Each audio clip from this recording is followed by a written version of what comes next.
Bonjour à tous, j'espère que vous allez bien. Aujourd'hui, pour notre exposé qui concerne le choix méthodologique et programme, on va vous présenter cette vidéo particulière. On va voir les méthodologies d'enseignement du français langue étrangère. D'ailleurs, notre capsule vidéo vous permettra d'identifier les différentes méthodologies d'enseignement du français langue étrangère et de distinguer les caractéristiques de chaque méthode. On commence par la première méthode et qui est la méthode traditionnelle ou naturelle et qui est apparue du XVIIIe siècle. Donc là, on enseigne la langue vivante comme la langue morte. On focalise sur la lecture, la traduction des textes littéraires, les exercices grammaticaux et non pas du tout sur la pratique de la langue, et notamment à l'oral.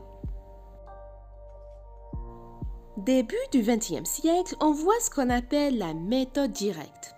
Donc là, on concentre sur la pratique orale puisqu'on découvre que les langues servent à communiquer. Donc là, l'enseignant met l'accent sur la pratique orale. Donc là, on s'intéresse sur la langue cible et non pas maternelle. Vous voyez? Prenez cet exemple. Si vous apprenez la langue française de cette époque, on ne parle que le français et on n'a pas du tout le recours à l'arabe, puisqu'elle est notre langue maternelle. C'est compris? Très bien.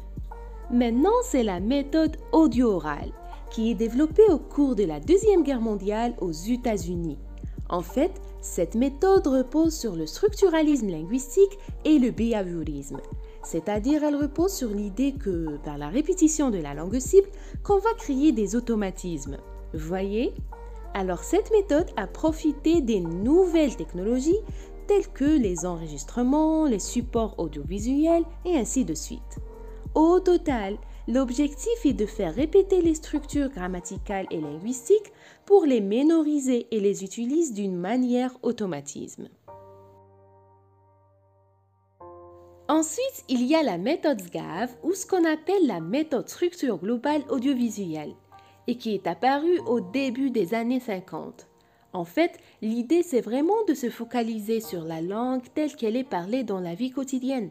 Donc là, l'apprenant qui va s'approprier la compréhension globale de la structure de la langue française ou d'une autre langue, bien sûr grâce à des moyens audiovisuels, par exemple des films, des capsules vidéo pédagogiques qu'on utilise au sein de la classe.